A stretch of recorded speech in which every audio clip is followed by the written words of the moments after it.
Welcome, and thank you so much for joining us today. I'm really excited about this conversation because I think we're going to challenge some assumptions that honestly have cost people admission every single year. So we're going to try to help you avoid that for you specifically. So here's what I see all the time. Someone applies to Columbia, Stern, and Yale because they're all quote unquote East Coast schools or New York adjacent program with strong finance recruiting. And on paper, absolutely, that makes a lot of sense. But as we know, of course, they're all elite programs. They're all in the same geographic area. They all have great career outcomes. But these three schools couldn't be more different in what they value, what they look for, and who actually thrives there. So it's really important that you don't treat them interchangeable when you write your essays or prepare for your application, other components of the application. If you are treating them interchangeably, essentially what you're doing is telling the schools, I don't really understand who you are. And that is a huge problem for the admission team when they have more applicants than their seats available. So today we're going to break down the real difference between these three programs, sort of that deep cultural code that each school is actually selecting for. And most importantly, we're going to talk through how, through previous examples, of course, how you can position yourself differently for each school. So let's dive right in.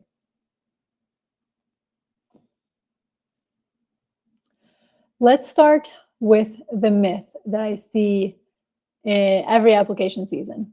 Someone will say to me, I'm applying to Columbia, Stern, and Yale because they're strong in finance. Or, they have access to the New York employer roster, essentially. And I get it. On the surface, of course, that does sound strategic. They are geographically located in New York or close to New York with access to those employers. But what ends up happening with that mindset is that you're treating these schools like they're a slightly different flavor of the same thing, like choosing between three coffee shops in the same neighborhood. But these programs aren't coffee shops. They are the differentiator that is going to help you in your career, not just in your MBA program. Columbia wants high impact operators who thrive under pressure and heavily leverage the New York ecosystem. And that is part of their application requirement, even if they don't explicitly say it. Stern wants ambitious problem solvers who create their own opportunities and move with entrepreneurial agility, because NYU Stern is in the middle of the hustle and bustle of New York City. Yale SOM wants principal leaders who think systemically about stakeholder impact, and not just who's paying the bills, but everyone involved in an organization or a community.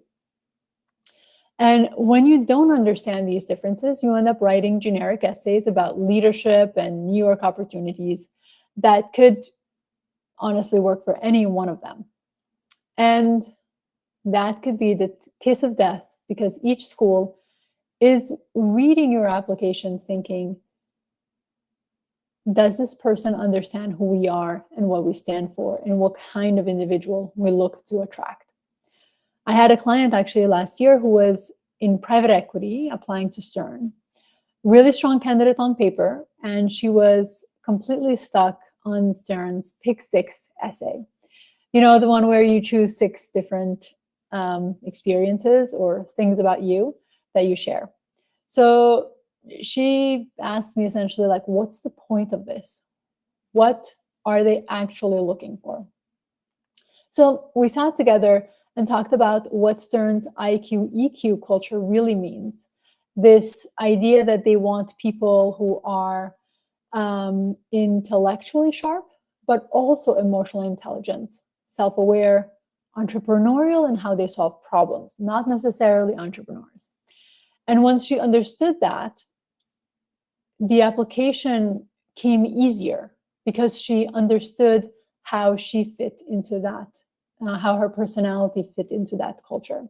She was able to pull specific moments from her experiences that showed not just that she's accomplished, but how she thought about solving problems, how she navigated complexity, and how she created opportunity when others saw obstacles. And she got in. But more importantly, she understood why Stern was the right fit for her, not just because it had access to finance, but because the cultural alignment with how she actually operated in the world was the right fit, which made the process so much easier. So we're going to talk through, I have one slide for each school. So we're going to talk through each school, starting with Columbia. I want to start by saying Columbia is not Wharton-like, because I see this comparison all the time. And it does drive me a little bit crazy because it misses what makes Columbia distinct. And obviously we talked about Wharton, so you can go and watch those videos in our archives. Columbia wants high impact operators. These are people who don't just have good ideas, but they're actually executing on those good ideas. They deliver. They thrive in high pressure environments where things are moving fast and the stakes are quite real. Think about Columbia's location. You're literally at the intersection of global business, media, finance, technology, and policy. Columbia students aren't really observing New York City from a distance, despite their Manhattanville location now. They are embedded in the New York City environment and energy. They're doing internships during the semester. They're in the evenings networking and attending events. All of this is done in real time while they're taking classes, while they're engaging with, the Columbia's MBA program. Columbia then is selecting for people who will use that environment strategically, not someone who's waiting for Columbia to tell them what to do. Or for people who think that, it's going to be NYU, it's cool to be in New York, but are not necessarily willing to do what it takes, which is the New York mindset. So the CBS mindset is deeply pragmatic. It's about understanding how power works, how decisions get made, how to move through complex organizations and actually get things done. It's all about execution and taking action. So when you're writing for Columbia, they want to see, can you deliver under pressure? Do you understand how to navigate complexity? Are you someone who makes things happen? And after Columbia, the mindset you walk away with is, I know how to execute at scale. I know how to navigate high stakes environment. And I know how to make things happen even when the path isn't clear. Because oftentimes if you're doing something new, the path is not going to be clear. So if you're someone who gets energy from this fast-paced environment, from this kind of mindset, then Columbia is definitely a place that you may want to consider applying to. But if that doesn't sound like you and you dread thinking about that kind of environment, then Columbia may not be the school that you should target, despite it being an M7. Now let's move to NYU.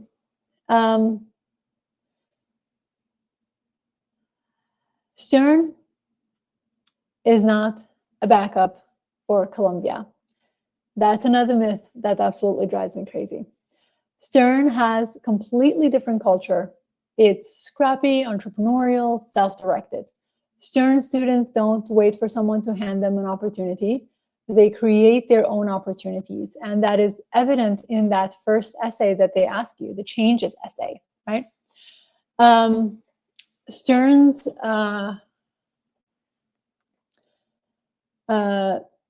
location is actually quite appropriate in terms of its culture. You're in that creative entrepreneurial neighborhood where things feel more experimental, more flexible, more let's figure this thing out as we go. And that's who Stern wants. They want people who are comfortable with ambiguity, who see problems and immediately start thinking about solutions to those problems, who don't need a predefined path, because you will hear students say all the time that there is a lot of autonomy in your MBA program at Stern. So you have to be comfortable with that. So I worked with someone who was actually in a government, working for a government organization, and they were in this manufacturing space, specifically in the transportation itself.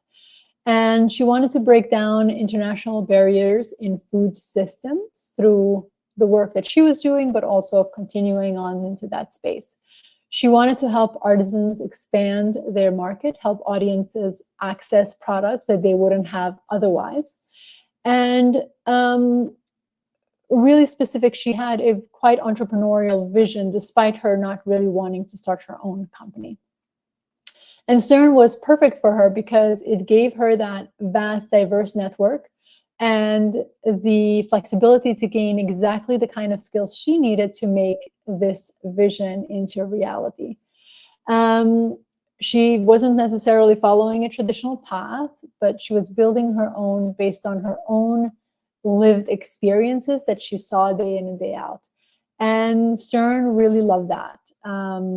That entrepreneurial culture, it's not just about starting companies, because I know all of you think, or most of you, not all of you, most of you think in that way. When you hear the word entrepreneur, you don't need to be an entrepreneur, but entrepreneurial thinking is about having a tendency to solve problems continuously and looking for ways to do it without the blueprint. And Stern's IQ-EQ framework is really important here. They want people who are intellectually sharp, who can analyze, strategize, execute, but who are also emotionally intelligent, self-aware, who understand how to work with people, how to navigate different perspectives, how to build consensus and momentum, especially if you're working with an international body, whether that's student or in organizations afterwards. The Stern mindset after graduation is going to be, I don't need the perfect conditions. I don't need someone who hands me a roadmap. I know how to create opportunities, solve problems that matter, and build something meaningful with whatever resources I have. So if you're someone who gets frustrated with bureaucracy, who sees problems everywhere and immediately wants to fix them, who wants to customize your own path, then Stern may be the right place for you. But if that sounds like a nightmare to you, then you shouldn't be considering Stern as one school on your list.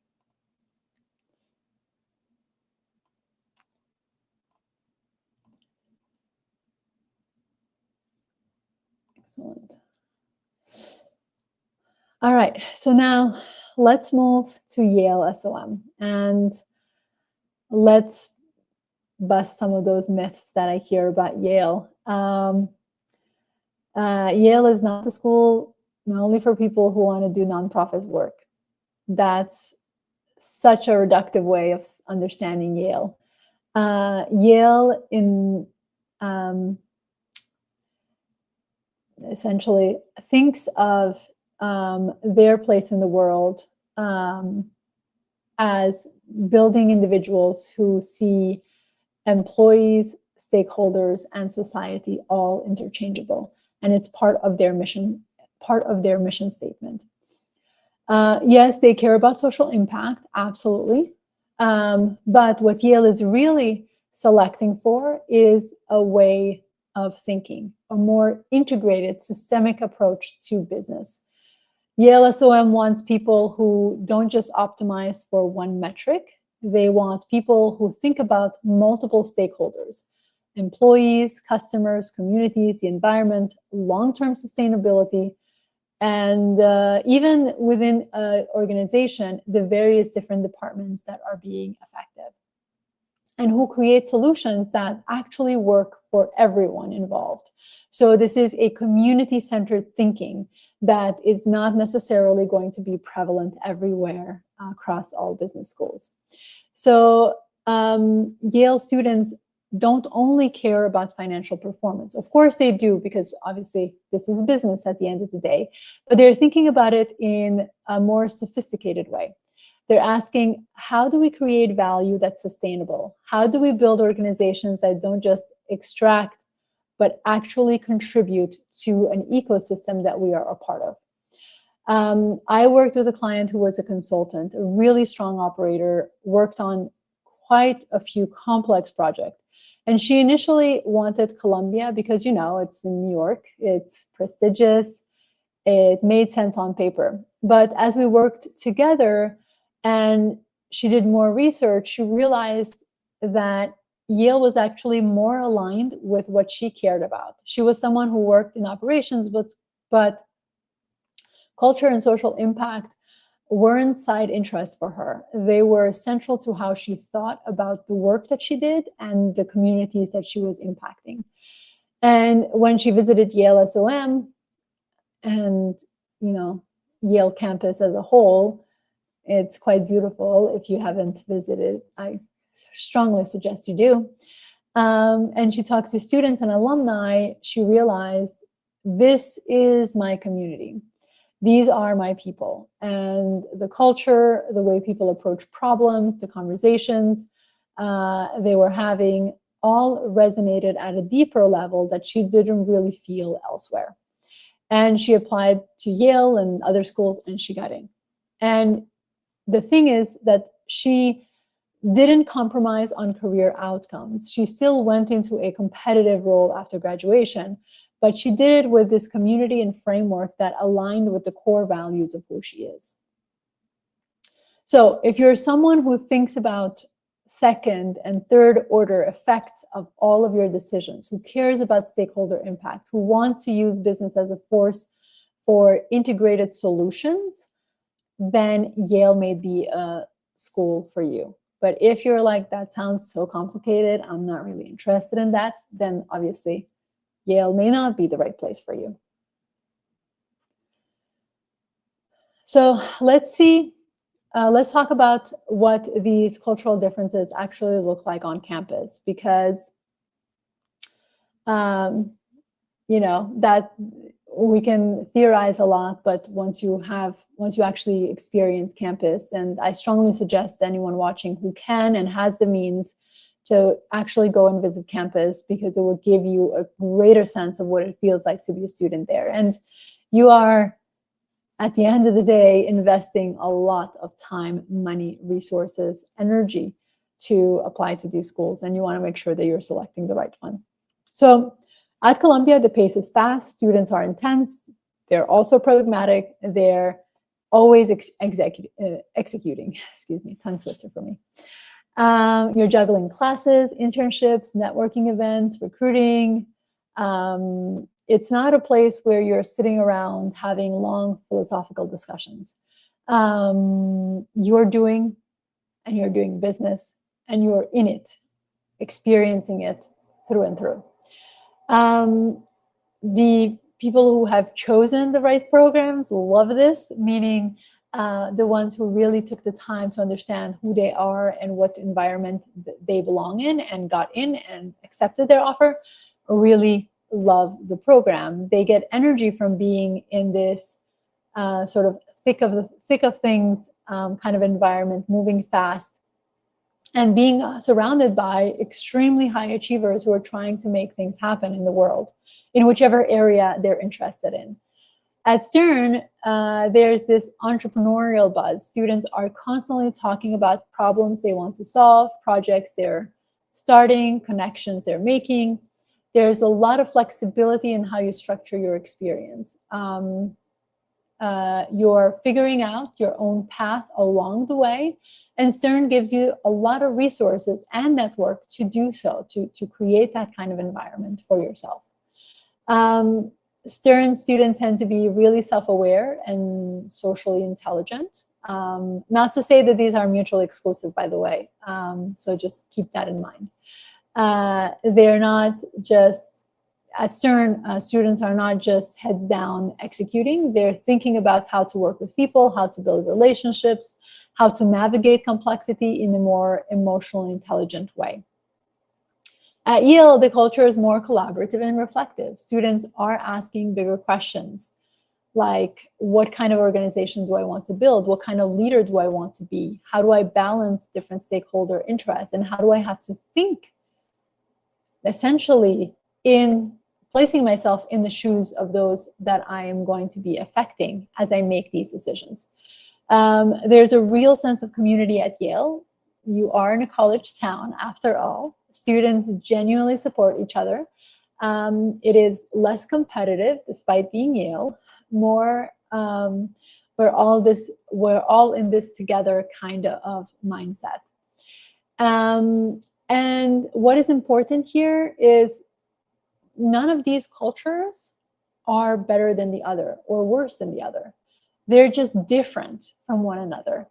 And the question is, which environment makes you come alive? Which environment really places you in a place that you are going to thrive, which is not just going to have an impact in your experience there, but also how you succeed beyond the program. So the cultural piece is huge. And it's something we spend a lot of time with our clients, not just can you get in, but should you even apply is part of our process here at C Admission. So it's actually, thinking through, is this the right environment for you? Are you going to thrive? And that's part of our school selection guidance that we provide for our clients. So let's talk a little bit tactical. I realize we're running out of time. How do you actually position yourself differently for each school? So at Columbia, everything comes back to execution. Their essays want to see high stakes leadership. They want to know when the pressure was on, when the stakes were real and high, what did you do? How did you deliver? And they care about how you leverage resources, not just I worked hard and got results, but I understood the landscape, I identified the right levers, and I navigated complexity strategically. And here's the impact that I created.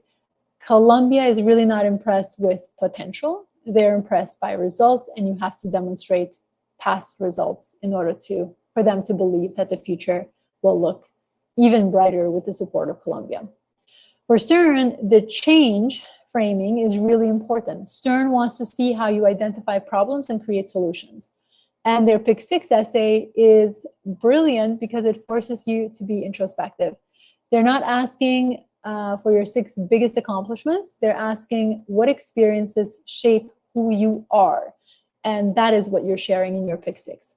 So this is where that EQ, IQ balance comes in. They want to see that you are intellectually sharp, yes, but also very, very self-aware. For Yale, everything is about stakeholders and community that you are a part of. They want to see that you are someone who thinks systemically, who considers second-order effects, considers others, who doesn't just optimize for one metric at the expense of some other, but is really integrating the various different effects that your decision-making has. Yale cares deeply about community, and they want to know, are you someone who will contribute to our collaborative culture? Are you someone who supports others, who builds bridges, who makes the community stronger?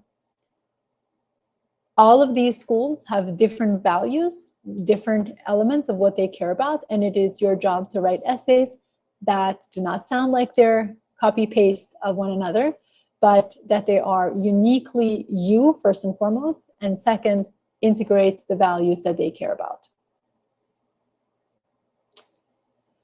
So timing for round 1, or round 2, rather, at Columbia and Stern, they're quite interchangeable. you can apply, I guess, round 3, which would be for NYU. Either one of those is definitely okay. Plenty of people get into all these schools. Yale is a bit balanced, a bit more balanced across both rounds, but round 1 is still advantageous for those who are ready. If you are considering this year versus next, and you feel like you have a stronger application next year and you're not sort of at that age threshold, I would consider round 1. Biggest mistakes that I see is applicants putting on generic information that could be applied to any school, or at least, these 3 schools into one essay. That's really not going to move the needle. You have to demonstrate to each school that you understand the challenges, you understand their value system before you can get in. The second mistake is applying to all 3 schools just because of their geography. Definitely, I understand that that's, sometimes it's a factor in your decision making, but really apply to schools that align with who you are and what you want to get out of it. And then also, sort of thinking that each school has an interchangeable culture, like they're the same. They're not, as you saw in the presentation. Please, as you're putting these applications together, do think through your decision-making process and what values, how you align with the values of each school. And before we end,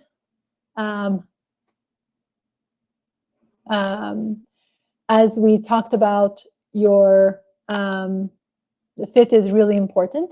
So if you thrive under pressure, then Columbia may be the right place for you. If you are someone who really likes innovation and problem solving without roadmaps, so you thrive in that I'm going to figure it out kind of environment, and here's how I'd fix it environment, then NYU may definitely be a place for you. But someone will thrive there if they are willing to put in the work that showcases their intellectual and interpersonal skills, because that's what Columbia is looking for. Irrespective of how accomplished you are, if you're not able to showcase EQ, it's going to be really difficult for you to convert an offer of admission. In terms of Yale, if you're someone who thinks in systems and stakeholders, who cares deeply about community impact of all of your decisions, then Yale may be the exact kind of environment that you will thrive in, and you'll get an extremely supportive community around you to help you understand how to think through that complexity of essentially being able to place yourself in everyone's shoes. Now, if you're looking to gain support in these applications, I definitely invite you to reach out. We have a few ways that we can support you. One is if you want to be part of a community where we talk about elements you're struggling with, then join the MBA Strategy Circle. The next one is this coming Tuesday. Second is if you want limited support, so essay reviews, make sure that you're moving in the right strategic direction. We do offer hourly support, and then our comprehensive coaching for those at this moment who are applying to, round 3 deferred applications in round 1 following year. Can definitely reach out for our comprehensive support, which is end-to-end coaching, walking you through and walking with you through this entire journey. So we are already over time. We'll be monitoring the Q&A for the next couple of days. So if you didn't get a chance to ask a question, please write it down in the comment, and we'll be very glad to answer your questions through our YouTube platform or wherever else you're watching this session from. Thank you so much for watching, for being here. And don't forget to register next week. We're going to actually compare Berkeley, Haas, and Yale.